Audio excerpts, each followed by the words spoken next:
मार्कोनी-काफ का नियम क्या है? मार्कोनी-काफ के नियम को उदाहरण से समझाइए, या मार्कोनी-काफ के नियम को HBr व प्रोपीन के उदाहरण की सहायता से समझाइए। तो 2 नंबर, 3 और 4 नंबर की अंक योजनाओं में 11वीं 12वीं की वार्षिक परीक्षाओं में यह प्रश्न महत्वपूर्ण होता है।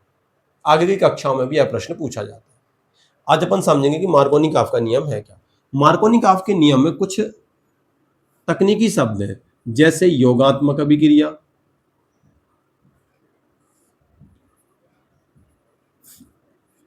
असंतृप्त हाइड्रोकार्बन,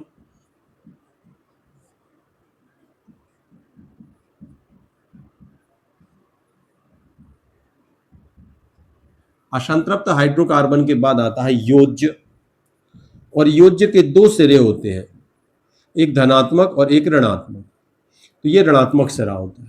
तो सबसे पहले अपन इन शब्दों को समझें, उन शब्दों के आधार पर फिर अभिक्रिया को समझने का प्रयास करेंगे।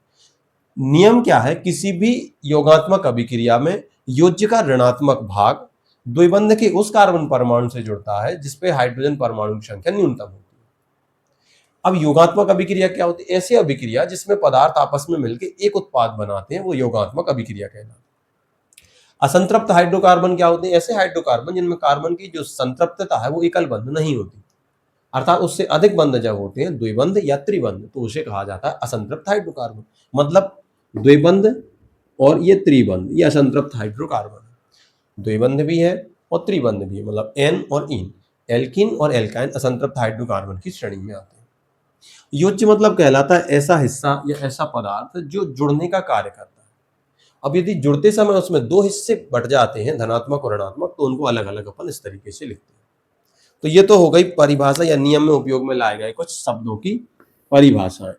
अब अपन पढ़े नियम। तो किसी भी इन बिंदुओं को जोड़ देंगे, योगात्मक अभिक्रिया में योज्य का ऋणात्मक भाग द्विबंध के, दो बंध भी लिख सकते हैं, द्विबंध के उस कार्बन परमाणु से जुड़ता है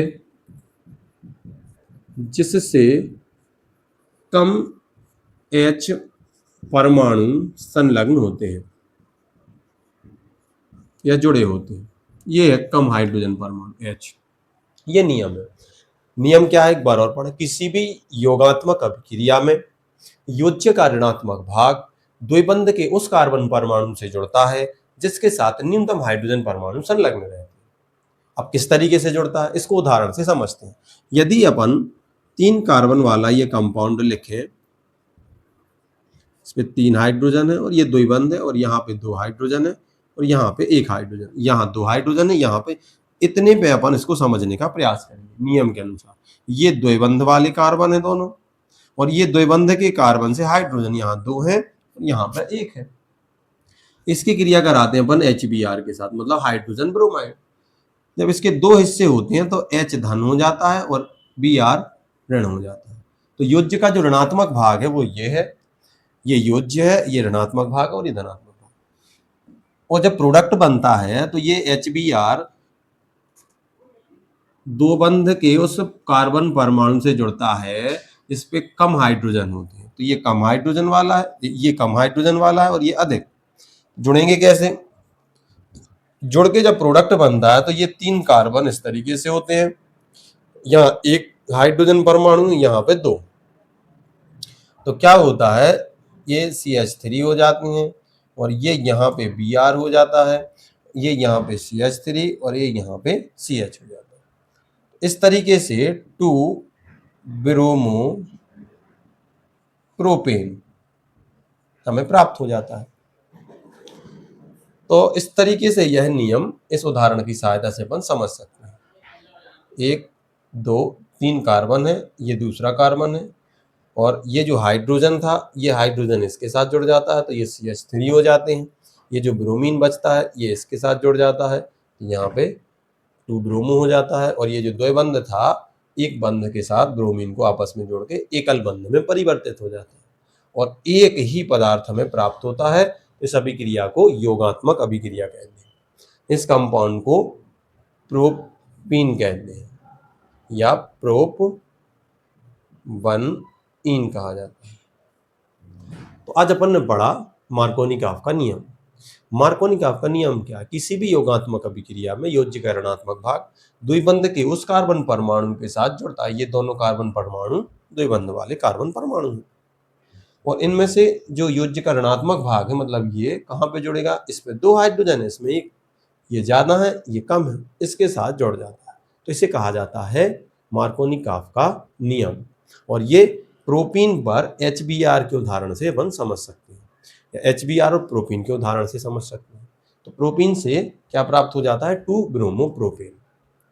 अब इसके बाद एक अगला प्रश्न बनता है जो इस नियम के विपरीत कार्य करता है, इसे कहते हैं प्रति मार्कोनिकॉफ का नियम। इसे मेयो एवं खरास के द्वारा प्रस्तुत किया गया, इसलिए उनके नाम के सम्मान में इसे खरास या मेयो प्रभाव, मेयो या खरास प्रभाव भी कहा जाता है।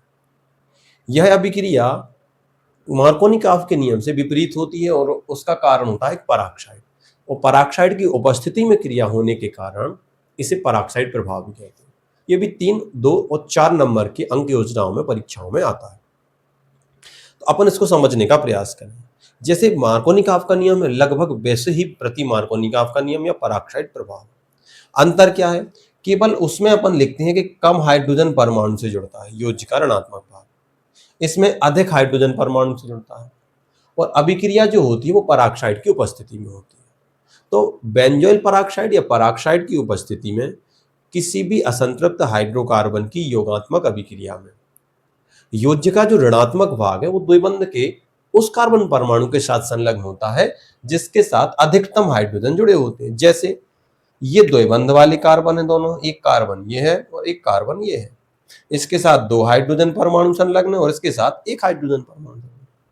मार्कोनिकॉफ के नियम में क्या हो रहा था? यहां पे जुड़ रहा था ऋणात्मक भाग। योज्य क्या है, योगात्मक अभिक्रिया क्या है, ये अपन ने इसकी जो कुछ शब्दावली है वो पहले वीडियो में पढ़ चुके हैं, आप उससे सीख सकते हैं। तो ये धनात्मक द्रव में बढ़ जाता है और ये ऋणात्मक में बढ़ जाता है। तो ये ऋणात्मक भाग कहाँ जुड़ेगा? इस पे ना जुड़ के अब इसके साथ जुड़ता है। होता क्या है? अणु की संरचना पुनर्विन्यस्त हो जाती है। ये 3 हाइड्रोजन है और ये कार्बन है, तो ये लगभग एक जैसा रहता है।